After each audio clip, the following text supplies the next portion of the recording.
आज की जो रिकॉर्डिंग होगी, एक बात आपको और बता दें, आज की जो रिकॉर्डिंग होगी इसमें थोड़ा समय हमें लग सकता है।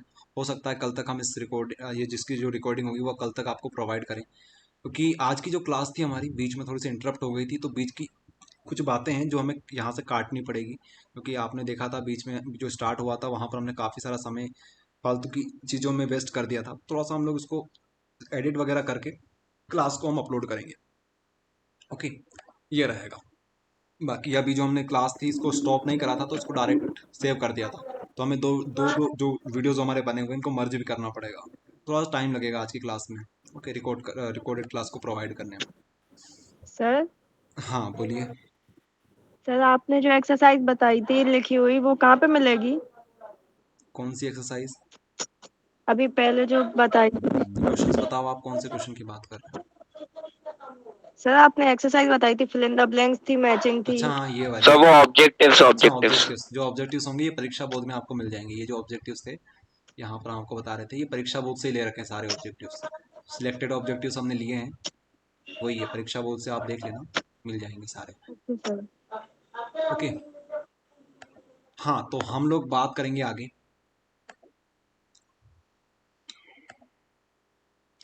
तो SN1 SN2 जो सबसे बड़ा डिफरेंस था वो तो करवा दिया। अब आपको एक शॉर्ट ट्रिक बता देते हैं सारे डिफरेंसेस लिखने की। ट्रिक नहीं बोलना चाहिए, एक हैक जो होता है, हैक जिसको बोलना चाहिए, वो आपको बताते हैं। देखिए, अगर आपसे कोई भी डिफरेंसेस पूछ ले, जैसे कि अगर हो सके अल्कोहल फिनोल के बीच में डिफरेंस पूछ ले, आमीन के बीच में पूछ ले, प्राइमरी आमीन सेकेंडरी आमीन, तो आप सब कुछ लिख सकते हो। कैसे लिख सकते हो वो आपको बता देते हैं। जैसे हम लोग बात करें, अगर आपसे पूछ ले अल्कोहल और फिनोल के बीच में डिफरेंस, थोड़ी देर के लिए मान लीजिए इसके बीच में डिफरेंस पूछ ले, तो आप लोग क्या करेंगे? सबसे पहला डिफरेंस तो यही रहेगा हमारे पास, दोनों का स्ट्रक्चर बना देना आप। ओके, स्ट्रक्चर बना देना। तीसरी बात आप लोग क्या लिख सकते हो? तीसरी बात, सॉरी, पहली बात तो आपकी ये हो गई। दूसरी बात आप लोग क्या लिख सकते हो? इसके एग्जाम्पल लिख सकते हो कि यहाँ पर हमारे पास जो एग्जाम्पल होगा इथेनॉल का हो सकता है, मिथेनॉल का एग्जाम्पल हो सकता है, और यहाँ पर इसी का एग्जाम्पल आप लोग लिख देना। बस यही हो गया एक तरीके से डिफरेंस हमारा। और क्या लिखोगे कि यहाँ पर रेजोनेंस हो सकता है, रेजोनेंस हो सकता है, यहाँ पर रेजोनेंस नहीं हो सकता है। और क्या लिखोगे? ये अच्छा एसिड होता है, ये अच्छा एसिड नहीं होता है। एक दो रिएक्शन लिख देना इसकी, कि हमारे पास जो अल्कोहल होता है इस तरीके से रिएक्शन करता है, यहाँ पर ये रिएक्शन नहीं करता है। इससे हम लोग अगर इसकी रिएक्शन इस तरीके से करवाएंगे तो ये बनेगा। एक दो रिएक्शन लिख देना। इस तरीके से आपके 5 जो पॉइंट होते हैं आराम से कवर आप लोग कर सकते हो। आई बात समझ में? इस तरीके से आपको डिफरेंसेस लिखने होते हैं। और अगर हम लोग कोई और एग्जांपल ले लें जिसके हमको डिफरेंस अगर देखने हो, तो मान लीजिए 1 डिग्री, 2 डिग्री एंड 3 डिग्री आमीन के ऊपर हम लोग बात करते हैं। इनके बीच के डिफरेंस हम लोग किस तरीके से लिख सकते हैं? सिंपल सिंपल बता रहे हैं, बाकी थोड़ी बहुत आप लोग और स्टडी कर लेना इनके ऊपर। पहले तो आपके माइक ऑफ कर देते हैं। हाँ, तो 1 डिग्री, 2 डिग्री, 3 डिग्री के आप इनके बीच के डिफरेंसेस आप कैसे लिख सकते हो? पहले तो इनके स्ट्रक्चर बना देना। जैसे हमारे पास यहाँ पर आर होता है, यहाँ पर एच होता है, यहाँ पर एच होता है। यहाँ पर हमारे पास 2 आर ग्रुप लगेंगे इस तरीके से, यहाँ पर एच लगेगा। यहाँ पर हमारे पास 3 आर ग्रुप लग जाएंगे, इस तरीके से बोल सकते हो। आई बात समझ में? एक और चीज जो आपको लिख सकते हो आप लोग चाहे तो, कि यहाँ पर हमारे पास जो फ्री हाइड्रोजन्स होते हैं वो 2 होते हैं। यहाँ पर फ्री हाइड्रोजन हमारे पास 1 होता है, इसके पास नो फ्री हाइड्रोजन आप लोग लिख सकते हो। आई बात समझ में? और आप लोग क्या लिख सकते हैं कि इसके पास दो हमारे पास आर ग्रुप है। इसका मतलब इलेक्ट्रॉन डेंसिटी यहाँ पर क्या रहेगी? यहाँ पर अगर हम लोग बोले थोड़ी सी कम रहेगी, इसके पास उससे ज्यादा रहेगी, मोर देन 1 डिग्री। किसकी बात कर रहे हैं? बेसिक नेचर की हम लोग बात कर रहे हैं कि यहाँ पर बेसिक नेचर क्या होगा? बेसिक नेचर इंक्रीज होगा, इसका थोड़ा सा कम, इसका उससे ज्यादा, इसका सबसे ज्यादा होगा, क्योंकि आर ग्रुप यहाँ पे लगे हुए हैं। आई बात समझ में? और अगर आप लोग लिखना चाहें तो और क्या लिख सकते हैं कि हमारे पास जो कार्बोलामिन टेस्ट होता है ये दे सकता है, ये नहीं दे सकता, ये भी नहीं दे सकता। मस्टर्ड ऑयल लिख देना कि ये दे सकता है, ये नहीं दे सकता, ये भी नहीं दे सकता। हिंसबर्ग लिख देना कि हिंसबर्ग में ये हो सकता है, ये हो सकता है, ये नहीं हो सकता। इस तरीके से अपने जो छोटे छोटे डिफरेंसेस हैं वो आप लोग लिख सकते हैं। आई बात समझ में? 2 नंबर में आपको इतने सारे लिखवा दिए। तो ये जो डिफरेंसेस रहेंगे ये आपको सिर्फ पढ़ लेना है, बाकी कोई दम वाली बात नहीं है इनमें। चलिए, तो ये टॉपिक भी हमारा होता है कवर। अगर आप माइक ऑन करके कुछ पूछना चाहें तो पूछ सकते हैं। सर डिफरेंस में क्या बोलते स्ट्रक्चर बना देंगे तो तब भी मार्क्स मिल जाएंगे। बताइए, स्ट्रक्चर कितना इंपॉर्टेंट है? बिना स्ट्रक्चर के आप क्या करोगे? स्ट्रक्चर बनाना बहुत जरूरी है डिफरेंसेस में। आई बात समझ में? स्ट्रक्चर से समझ में आता है। हम क्या सोचते हैं कि हमें पता है, लेकिन जो आपको पता है वो लिखो वहां पर। जो जो चीजें आपको पता है, छोटी छोटी चीजें हो बड़ी बड़ी चीजें हो, सब लिख दो वहां पर। यही चीज होती है बताने लायक। अभी मान लो आपको SN1 हेलो सर। SN2, सुनो मेरी बात जरा, हेलो 2 मिनट सर। रुको। अभी 2 मिनट रुको, सुनो ओके मेरी ओके। बात, फिर आप बोलिएगा। जैसे हमने SN1 SN2 पढ़ा, अब यहाँ पर एक में कार्बोकेटाइन बनता है, एक में नहीं बनता है। अब आप सोचेंगे इसमें को बताने की क्या जरूरत है, ये तो हमें ही पता है। जैसे आपने भी थोड़ी देर पहले पढ़ा, तो ये तो पता है। आई बात समझ में? Yes sir. तो लेकिन आपको बताना जरूरी है। आई जो भी छोटी छोटी चीजें हैं वो आप सब बता दो डिफरेंस के अंदर। यही चीज होती है डिफरेंस लिखने की। हाँ पूछिए, क्या पूछ रहे थे? सर ये जो जो टेस्ट थे जो जिस पीडीएफ में थे ये ऐप पर मिलेंगे या फिर आप टेलीग्राम ग्रुप पे भेजोगे? ये जो पीडीएफ से सारी टेलीग्राम चैनल के ऊपर डाल रखी है, इसके अलावा कुछ जो पीडीएफ हमारी है, जैसे आप नोट्स देख रहे थे अभी, चैप्टर 11 के, 10 हाँ के, सर। ये मिलेंगे आपको MP बोर्ड एजुकेशन ऐप के ऊपर। बाकी इसी प्रकार के स्टडी मटेरियल हमने आपको प्रोवाइड कर रखा है, ये पूरा का पूरा study material chapter wise, sorry question wise आपको प्रोवाइड कर रखा है। तो इसी से आपका काम हो सकता है। आई बात समझ में? ओके इसको पढ़ थैंक लेना, यू थैंक इसमें यू। सब ओके तो है, सब तो प्रोवाइड कर रखे हैं आपको। ओके। ओके, तो ये सारी चीज़ें आपके लिए बहुत आसान हो जाएगी। सर अभी थोड़ा रुकिए आप, अभी हम बताएंगे आपको। एक हमारे पास मैकेनिज्म होता है जो आपको थोड़ा सा बता देते हैं। एक ही मैकेनिज्म आएगा पूरी ऑर्गेनिक केमिस्ट्री से, जो कि ये वाला है, explain the mechanism of dehydration of alcohol. अच्छा, ये जो मैकेनिज्म है आपको हम होमवर्क में देंगे। होमवर्क मतलब एक वीडियो इसका बना हुआ है, वो आपको प्रोवाइड कर देंगे, क्योंकि हम यहाँ पर सिर्फ आपको ओवरव्यू दे सकते हैं। बाकी अगर आपको और अच्छे से समझना है तो एक छोटा सा वीडियो है, शायद 5 से 10 मिनट का वीडियो होगा वो आप लोग देख लीजिएगा। बाकी ओवरव्यू आपको दे देते हैं। और ऐसे स्टूडेंट जो कि यूट्यूब पर ये वीडियो देख रहे हैं, डिस्क्रिप्शन आप लोग चेक कर लीजिए, वहाँ पर इस जो जो टॉपिक हमारा है डिहाइड्रेशन ऑफ एल्कोहल, इसकी लिंक हमने वहाँ पर प्रोवाइड कर रखी है।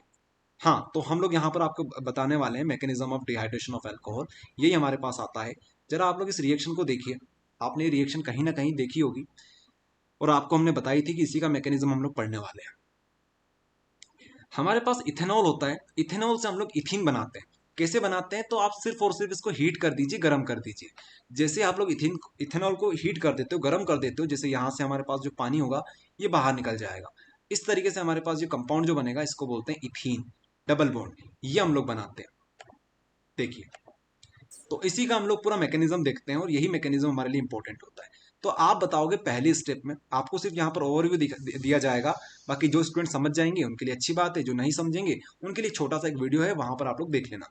तो ये जो H+ है, ये कहाँ से आ रहा है? Concentrated H2SO4। ये हमारे पास एसिडिक एसिड हम लोग यूज करते हैं यहाँ पर। आपको हमने बता रखा है कि जब हमें पानी निकालना होता है तो हम लोग कॉन्सनट्रेटेड H2SO4 यूज करते हैं। तो ये जो कैटलिस्ट होता है इसको हम लोग यूज करते हैं। तो ये जो H+ होगा ये अटैक मारेगा इसके ऊपर, क्योंकि इसको यहाँ पर लोन पेयर दिखेंगे। लोन पेयर जब भी दिखते हैं तो हमारा H+ के ऊपर अटैक मार देता है। इसको बोलते हैं प्रोटोनेशन। मतलब पहली स्टेप में हमने अटैक करवा दिया इसका। दूसरी स्टेप में हमने क्या किया, यहाँ पर हमारे पास ये अटैक मारेगा तो ऑक्सीजन के ऊपर पॉजिटिव चार्ज आ जाएगा। और हम चाहते हैं ऑक्सीजन के ऊपर पॉजिटिव चार्ज ना आए, हम चाहते हैं कार्बन के ऊपर पॉजिटिव चार्ज आए, ताकि हमारे पास क्या बन जाए, कार्बोकेटाइन बन जाए। तो हम अगर इसके ऊपर चार्ज चाहते हैं तो इसके ऊपर पॉजिटिव लाओ और इसको यहाँ से तोड़ दो। आई बात समझ में? तो यहाँ से वाटर यहाँ से बाहर निकल जाता है इस तरीके से। तो ये हमारी होती है दूसरी स्टेप। और जो लास्ट स्टेप होती है वो यही होती है कि जैसा कैटलिस्ट आया था उसको वापस निकाल दो। जैसा कैटलिस्ट हमारे पास आया था इसमें, वैसा का वैसा निकाल दो। तो हमारे पास कैटलिस्ट आया था H+, तो यहां से इस बॉन्ड को तोड़ो, यहां से H+ निकाल दो। और लास्ट में क्या करोगे, यहां पर जो बॉन्ड्स हमने तोड़ी है इनको जोड़ जुड़ाकर क्या करोगे, डबल बॉन्ड यहां पर बना दोगे। और डबल बॉन्ड जो बनेगी वो कुछ इस प्रकार की बनेगी, यहां पर इस प्रकार की। आई बात समझ में? ये होता है यहाँ पर प्रोटोनेशन, कार्बोकेटाइन, लास्ट में डिप्रोटोनेशन। तो आप लोग अगर इसको अच्छे से समझना चाहें तो एक और वीडियो इसके ऊपर हमने बना रखा है पहले ही, उसकी लिंक आपको टेलीग्राम चैनल के ऊपर प्रोवाइड कर देंगे। आई बात समझ में? देख लीजिएगा आप लोग यहाँ पर। बाकी आप चाहें तो सिर्फ सर डायरेक्ट याद कर सकते हो, उसमें कोई ऐसी बात नहीं है। सर एक मैकेनिज्म है SN1 SN2 वो भी तो है। तो वो करवा तो दिया, वो डिफरेंस के अंदर करवा दिया हमने, SN1 नहीं तो SN2 का मैकेनिज्म। आपने आपने बोला कि एक ही मैकेनिज्म आएगी तो वो भी एक मैकेनिज्म वो है, वो भी तो मैकेनिज्म में आएगी इम्पोर्टेंट तो आपसे डिफरेंस का भी बोलेंगे वो साथ में। उसको हम है। अच्छा। मैकेनिज्म नहीं मानते हैं। हमारे लिए मैकेनिज्म यही है। देखो, एक्चुअल जो मैकेनिज्म होता है SN1 SN2 का, वो अलग ही होता है, लेकिन क्या पता क्या है, CBSE में हम लोग देखते हैं SN1 SN2 का जो मैकेनिज्म होता है उसी को ऐसा पूछ लेते हैं। यहाँ पर MP बोर्ड में भी यही होता है। एक तरीके से वो रिएक्शन है, आई बात समझ में? मैकेनिज्म इससे भी डिफिकल्ट होता है, जो कि ना तो अपनी पुस्तकों में दिया होता है, ना ही अपने को पढ़ाया जाता है। लेकिन आपको एक बात बताते हैं, ये जो आप चीज देखे थे अभी, हमने आपको जो पढ़ाया था 2 स्टेप की जो रिएक्शन करवाई थी, इसी को हम लोग मैकेनिज्म भी बोल देते हैं। तो वो भी एक तरीके से मैकेनिज्म ही है। तो आप समझ सकते हो SN1 SN2 का मैकेनिज्म और ये मैकेनिज्म। लेकिन इंपॉर्टेंट मैकेनिज्म ये वाला है। SN1 SN2 भले लिख देंगे मैकेनिज्म में, लेकिन हम उसे मैकेनिज्म नहीं मानते। बाकी आपकी मर्जी है, आप कर सकते हैं। हमने दोनों करवा रखे हैं, SN1 SN2 भी करवा दिया, साथ में ये भी करवा दिया। SN1 SN2 का तो बहुत सिंपल है। सर ये वाला मॉडल पेपर में भी दिया हुआ है सर इस साल के। अरे ये बहुत बार आ चुका है प्रीवियस ईयर में। चलो आगे बढ़ते हैं। ये हमारे पास हो गया मैकेनिज्म। अब एक और बात जो कि हमारे पास है, कन्वर्जन, वो भी आपको करवा देते हैं। कन्वर्जन स्टडी मटेरियल में कन्वर्जन लगा रखा है एक अच्छा वाला। तो कन्वर्जन से क्या होगा, अपनी जो ऑर्गेनिक केमिस्ट्री हो जाएगी वो पूरी तरीके से फिनिश हो जाएगी। कन्वर्जन पे आके ऑर्गेनिक केमिस्ट्री अंत हो जाता है ऑर्गेनिक केमिस्ट्री का। और किसी ने अच्छे से कन्वर्जन लगा लिया तो मानो कि उसको समझ में आ गई ऑर्गेनिक केमिस्ट्री। बहुत सिंपल है कन्वर्जन। 2 कन्वर्जन आते हैं हमारे पास, मिथेनॉल से इथेनॉल, इथेनॉल से मिथेनॉल। वो अगर कर लिए तो बन जाएंगे बहुत सारे आपके कन्वर्जन। बाकी कन्वर्जन अगर मुश्किल भी आ जाता है कोई और, तो भी आप लोग कर दोगे उनके बेसिस पे। बाकी कन्वर्जन अभी तक MP बोर्ड में मिथेनॉल इथेनॉल के बहुत बार आ रखे हैं, लेकिन एक एक्स्ट्रा आया था जो कि आपको हमने करवाया था जब पढ़ा रहे थे हेलो एल्केन हेलो एरीन, वो भी आ जाता है। वो सिर्फ एक बार आया था, लेकिन इस प्रकार के आ सकते हैं। तो कन्वर्जन के ऊपर हम लोग बढ़ना चाहेंगे, देखना चाहेंगे कहाँ पर है कन्वर्जन हमारे पास। अच्छा यहाँ तो हम लोग नीचे आ गए ज़्यादा। एक काम करते हैं, यहाँ पर देख लेते हैं, शॉर्ट में समझ में आ जाएगा।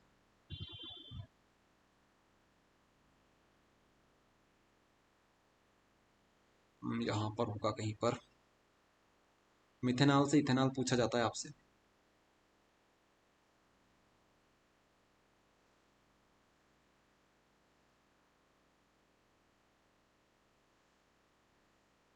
ये रहा हमारे पास मिथेनॉल से इथेनॉल, और इसी में हम आपको मिथेनॉल से इथेनॉल भी सिखा देंगे।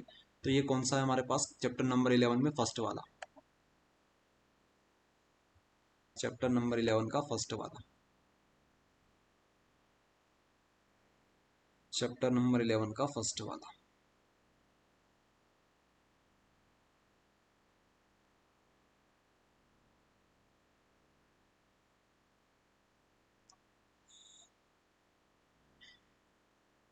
दो दो घंटे की क्लास लेते हैं तब ये होता है, माइंड काम करना थोड़ा सा बंद कर देता सर है आप तो तरीके से। क्या हो गया? सर आप तो पढ़ाते रहो, हम तो फ्री है। सर आप तो पढ़ाते रहो, हम तो फ्री है। तो ये रहा हमारे पास। चलो अब फ्री मत हो जाओ, अब आ जाओ वापस टॉपिक के ऊपर। तो देखिए कन्वर्जन है हमारे पास मिथेनॉल से इथेनॉल। मिथेनॉल क्या होता है पहले तो ये समझो, CH3OH। और इथेनॉल क्या होता है हमारे पास, C2H5OH, या फिर आप इसको इस तरीके से भी लिख सकते हो, CH3CH2OH। अभी तक आपने ऐसी कोई सी रिएक्शन नहीं देखी हो जहां से ये डायरेक्ट बन सकता है। ओके, तो अब यहां पर बात आती है कन्वर्जन की। आप लोग समझ जाओगे कि यार ये रिएक्शन हमने डायरेक्ट नहीं देखी है, तो इसका मतलब है ये क्या है, हमारे पास कन्वर्जन है। ओके, तो कन्वर्जन करने के लिए हम क्या करते हैं, जो रिएक्शन हमने देखी है उनकी मदद से कंपाउंड बनाने की कोशिश करते हैं। देखिए सबसे पहले तो ये समझिए, यहां पर कार्बन कितने, एक कार्बन, यहां पर कार्बन कितने, 2 कार्बन।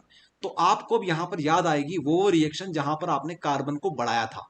तो आपके पास एक रिएक्शन हमने करवाई थी, आपको करवाई थी कि अगर आप लोग, सबसे पहले तो आपके पास एल्कोहल है, तो एल्कोहल को आप लोग क्या करो, RCl में कन्वर्ट कर लो। RCl में कन्वर्ट करने के बाद इसमें क्या करो, HCN से रिएक्शन करवा दो। इससे क्या होगा, हमारे पास क्या बनता था, RCN बनता था। कार्बन की साइड से अटैक होता था जब KCl लेते थे, तो KCN लेते थे तो यहाँ से KCl बाहर निकलता था। ये हमने किया था, RCN हमारे पास बनेगा। और RCN जो होता है वहां पर कार्बन बढ़ जाते हैं, कार्बन बढ़ जाते हैं। अगर ये रिएक्शन नहीं करना है आपको, एक और ऑप्शन है आपके पास, आप क्या करो, आप लगा दो वुड्स रिएक्शन। वुड्स रिएक्शन से भी कार्बन बढ़ जाते हैं। वुड्स रिएक्शन क्या करती थी, आपके पास RCl होता था, साथ में RCl होता था, यहाँ पर हम लोग Na यूज करते थे 2, तो यहाँ यहाँ से NaCl बाहर निकल जाता था, और ये 2 R जो होते थे हमारे पास, ये दोनों जुड़ जाते थे। तो आपको जो अच्छी लगे वो कन्वर्जन लगा सकते हो, 2 रिएक्शन आप लोग लिख सकते हो। देखेंगे आप लोग सभी यहाँ पर कैसे करेंगे हम लोग। तो आपको 2 तरीके बता दिए। तो सबसे पहले कन्वर्जन आए तो कोशिश करना कि आप उसे सबसे पहले किस में कन्वर्ट कर लो। अगर डायरेक्ट नहीं हो रहा है तो उसको हेलो एल्केन में ले आओ। सबसे बेसिक जो चैप्टर होता है हमारा वो होता है हेलो एल्केन वाला, उसे हेलो हेलो एल्केन में कन्वर्ट कर लो। तो जरा आप लोग सोचिए, ये जो हमारे पास जो चीज दे रखी है वो हमारे पास क्या है, वो हमारे पास है मिथेनॉल। पहले तो आप लोगों के माइक ऑफ करने पड़ेंगे। हाँ, तो हमारे पास दे रखा है मिथेनॉल। अब ये जो मिथेनॉल है हमारे पास, इसको हमें कन्वर्ट करना है किसमें, हेलो एल्केन में। मिथेनॉल को किस में कन्वर्ट करना है, हेलो एल्केन में कन्वर्ट करना है। तो हम लोग क्या कर सकते हैं, यहाँ पर लुकास रिएजेंट लगा सकते हैं, PCl3 वाली लगा सकते हैं, PCl5 लगा सकते हैं। तो जो आपको लगानी है वो लगा दो। PCl3 वाली करेंगे तो ये किस में कन्वर्ट हो जाएगा, CH3Cl में कन्वर्ट हो जाएगा। यहाँ पर सिर्फ और सिर्फ आपको प्रोडक्ट लिखना है, ना तो बैलेंस करना है, ना तो बाई प्रोडक्ट लिखने की कोशिश करना है। सिर्फ और सिर्फ मेन प्रोडक्ट को आपको लिखना है। यहाँ से ये बन गया। अब इसमें क्या करेंगे, आप जो चाहो वो लगा दो। आप चाहो तो यहाँ पर KCN वाली लगा दो, या फिर आप चाहें तो वुड्स रिएक्शन लगा दो, आपके ऊपर है। अगर आप लोग यहाँ पर KCN वाली लगाते हो तो ये किस में कन्वर्ट हो जाएगा, CH3CN में कन्वर्ट हो जाएगा। ओके, अब ये यहां पर कन्वर्ट हो गया। अब हमने एक रिएक्शन और पढ़ी थी जहां पर हम लोग इसका क्या करवा रहे थे, हाइड्रोजिनेशन करवा रहे थे। याद है जब आपको हमने आमीन वाला चैप्टर पढ़ाया था, उसमें बताया था कि अगर इस प्रकार का कंपाउंड आपको दिखे तो LiAlH4 वाली जो रिएक्शन जो हमारे पास कैटलिस्ट होता है उसकी मदद से इसको क्या कर दो, इसको इस तरीके से कर दो, CH3 CH2 और NH2 में कन्वर्ट कर दो। हमने इसका क्या कर दिया, हाइड्रोजिनेशन कर दिया। ये क्या बन गया, आमीन बन गया। क्या बन गया, आमीन बन गया। अब जो आमीन बनता है हमारे पास, आमीन में रिएक्शन होती है होनो वाली, होनो से इसकी रिएक्शन करवा दो। होनो क्या करता है, ट्रिक बता रखी है आपको, एन के नीचे एन रखो, ओ रखो, यहाँ पर OH रखो। इससे क्या होगा, ये इस तरीके से कन्वर्ट हो जाएगा, इस तरीके से टूट जाएगा। तो जरा इसको ध्यान से देखो, क्या बना हमारे पास, CH3 CH2 OH, और ये हमारा कन्वर्जन हो गया खत्म। ये होता है कन्वर्जन। सबसे पहले तो आपने इसमें कन्वर्ट किया, इसके बाद आपको इसमें ले गए, इसमें जाने के बाद ये किया, ये किया, इस तरीके से किया। एक से ज्यादा स्टेप्स हो सकती है, आपको अपने हिसाब से समझना पड़ेगा, लेकिन यहां पर ये रिएक्शन बेस्ट बैठ रही थी हमारे पास तो हमने ये बना दी। ये होते हैं हमारे पास कन्वर्जन। अगर आपसे बोल देते चलो ये अल्कोहल है, इसको कार्बोक्सिलिक में कन्वर्ट करो, तो कैसे करते बताओ आप लोग। यहाँ से माइक ऑन कर देते हैं आप लोगों के। अगर आपसे यहाँ पर दे रखा है, इसको बोलते हैं कि एसिटिक एसिड में कन्वर्ट करो, तो कैसे करते बताओ। सर सर ऑक्सीडेशन करा देते। हाँ, ऑक्सीडेशन आप करवा देते हैं। ऑक्सीडाइजिंग किसके एजेंट प्रेजेंस में होती है ऑक्सीडेशन, ये बताइए। KMnO4 K2CR2O7। हाँ, K2Cr2O7 या KMnO4 in the acidic medium. तो ये किसमें कन्वर्ट हो जाता, आप यहाँ पे लिख देते K2Cr2O7, तो ये कन्वर्ट हो जाता हमारा। 2 कार्बन है तो 2 कार्बन का क्या बनेगा हमारे पास, एसिटिक एसिड CH3COOH, ये इसमें कन्वर्ट हो जाता। इस तरीके से हम लोग कन्वर्जन करते हैं। अगर इससे आपसे बोल देते कि चलो इससे एनहाइड्राइड में कन्वर्ट करो, तो क्या करते आप लोग, इसको एनहाइड्राइड में कन्वर्ट करने के लिए तो आप बोलते यहाँ से कॉन्सनट्रेटेड H2SO4 यूज कर लीजिए। इससे क्या होगा, यहाँ पर 2 मोल्स ले लीजिए, तो यहाँ से पानी ऑटोमेटिक बाहर निकल जाएगा, हमारे पास एनहाइड्राइड बन जाएगा। इस तरीके से हम लोग कन्वर्जन करते हैं। यही होते हैं हमारे पास कन्वर्जन। एक और हमारे पास कन्वर्जन आता है जो कि है इथेनॉल से मिथेनॉल, इथेनॉल से मिथेनॉल। अगर ये कर लिया तो इससे भी आपका काम हो जाएगा अच्छी तरीके से, आपका रिविजन अच्छा हो जाएगा। तो इथेनॉल जो होता है वो क्या होता है, CH3 CH2 OH। अगर आपको इसमें इसको कन्वर्ट करना है CH3 OH में, तो आपको क्या करना पड़ेगा, नंबर ऑफ कार्बन में कमी करनी पड़ेगी, नंबर ऑफ कार्बन आपको कम करने पड़ेंगे। और आपको हमने बताया था 2 ही रिएक्शन हमारे पास थी जिसमें हम लोग नंबर ऑफ कार्बन कम कर सकते हैं। बताइए कौन कौन सी, अगर आपने ध्यान दिया हो। 2 रिएक्शन हमने पढ़ी थी जिसमें आपसे बोला था कि इनमें कार्बन, नंबर ऑफ कार्बन जो होते हैं वो कम हो जाते हैं। यहाँ पर 2 कार्बन है, हमें कार्बन कम करना है, तो कौन सी रिएक्शन थी बताओ। अरे एक तो आपको बताई थी क्विक लाइम वाली रिएक्शन जब आपको कार्बोक्सिलिक पढ़ा रहे थे, और एक और रिएक्शन बताई थी जब आपको अमीन पढ़ा रहे थे। कौन सी वाली थी वो थी हमारे पास कार्बोलामाइन। हॉफमैन ब्रोमोमाइड डिग्रेडेशन, नाम सही समझ में आता है, हॉफमैन ब्रोमोमाइड डिग्रेडेशन। तो अगर आप लोग हॉफमैन ब्रोमोमाइड डिग्रेडेशन की बात करोगे तो वहां पर कार्बन, नंबर ऑफ कार्बन में कमी हो जाती है। तो जो अच्छी लगे वो लगा दो। तो सबसे पहले तो ये है, इसको किसमें कन्वर्ट कर लो आप लोग, इसको आप लोग कन्वर्ट कर लीजिए PCl3 PCl5 की मदद से, किसी की भी मदद से, या फिर SOCl2 आप लोग ले लीजिए यहाँ पर। तो ये हमारा कन्वर्ट हो जाएगा CH3 CH2 Cl के अंदर। हेलो जो हमारे पास हेलो एल्केन होता है उसमें कन्वर्ट हो जाएगा। अब हमें ले जाना है किसमें, आमीन में ले जाना है इसको। अच्छा, हम लोग इसे किसमें कन्वर्ट करना चाहते हैं, अगर हम लोग हॉफमैन ब्रोमोमाइड डिग्रेडेशन लगाते हैं तो हमें उसमें इसमें कन्वर्ट करना पड़ेगा RC+O Cl में, ठीक है, अमाइड में, सॉरी RC+O NH2 में कन्वर्ट करना पड़ेगा। अगर इसमें कन्वर्ट कर लिया तब जाके हम लोग क्या बोल सकते हैं कि इसमें हम लोग लगा देंगे हॉफमैन ब्रोमोमाइड डिग्रेडेशन। याद है हॉफमैन का बेबी जिसको बेस्ट पसंद है, इस तरीके से आपको याद करवाया था हमने, वही हम लोग यहाँ पे लगा देंगे। तो इसको हमें इसमें कन्वर्ट करना पड़ेगा। इसका मतलब है कि आपको इसको कहाँ ले जाना पड़ेगा, आपको इसको इसमें कन्वर्ट करने के लिए तो हम लोग बोलेंगे इसमें आप कन्वर्ट ही ना कर, आपके पास अल्कोहल है और ये हमें कहाँ मिलता है, हमें देखने को ये हमें मिलता था कार्बोक्सिलिक में, कार्बोक्सिलिक में। तो आप इसे कार्बोक्सिलिक वाले चैप्टर में ले जाओ, तो इसको आप लोग कार्बोक्सिलिक में कन्वर्ट करने के लिए इसका ऑक्सीडेशन कर दो, तो ये किस में कन्वर्ट हो जाएगा, CH3 CH2 CH3 CH2 CH3 COOH में कन्वर्ट हो जाएगा। ये हमारे पास एसिटिक एसिड हो गया। अब इसको आप लोग NH2 ऐड कर दीजिए, इसमें NH2 आप लोग इसमें ऐड कर दीजिए, तो यहाँ से हो जाएगा CH3 NH3 ऐड कर दीजिए, NH3 अमोनिया ऐड कर दीजिए, तो यहाँ से C डबल बॉन्ड O, यहाँ से आ जाएगा NH2। अब ये कन्वर्ट हो गया एक बार, अब इसमें लगा दीजिए हॉफमैन ब्रोमाइड डिग्रेडेशन Br2 साथ में KOH लगा दीजिए, तो ये ऑटोमेटिक कन्वर्ट किस में हो जाएगा, इसमें हो जाएगा। इस तरीके से आपको कन्वर्जन करने होंगे। आई बात समझ में। इसको एक और तरीका है करने का, आप चाहें तो एक और जो रिएक्शन हमारे पास होती है क्विक लाइम वाली जो आपको करवाई थी, वो भी आप कर सकते हो यहाँ पर, उसमें भी नंबर ऑफ कार्बन कम हो जाते हैं। तो इस तरीके से जो छोटे मोटे का जो हमारे पास कन्वर्जन होते हैं, मिथेनॉल से इथेनॉल, इथेनॉल से मिथेनॉल, मिथेनॉल से इथेनॉल, इथेनॉल से मिथेनॉल, ये रहेंगे हमारे पास। ओके, तो इस तरीके से हमारे कन्वर्जन भी होते हैं सारे फिनिश। यही आपके इंपॉर्टेंट कन्वर्जन थे जो आप करवा दिए। एक तरीका आपको बताना था किस तरीके से कन्वर्जन किए जाते हैं। बाकी आप चाहें तो प्रैक्टिस और कर सकते हैं, नेट के ऊपर आप लोग सर्च कर सकते हैं इंपॉर्टेंट कन्वर्जन, तो वहाँ पर और मिल जाएंगे आपको। बाकी कन्वर्जन इतने इंपॉर्टेंट नहीं होते हैं, MP बोर्ड में तो नहीं पूछे जाते हैं ज़्यादा, लेकिन एक दो बार आए हुए हैं MP बोर्ड में, तो इसलिए आपको करवा दिया। सर क्वेश्चन बैंक में जो कन्वर्जन है वो कर लो, उनसे काम चल जाएगा। क्या पूछना चाहते हैं आप, फिर से बोलिए एक बार। सर जो कन्वर्जन प्रश्न बैंक में दिए हैं उतने से काम चल जाएगा।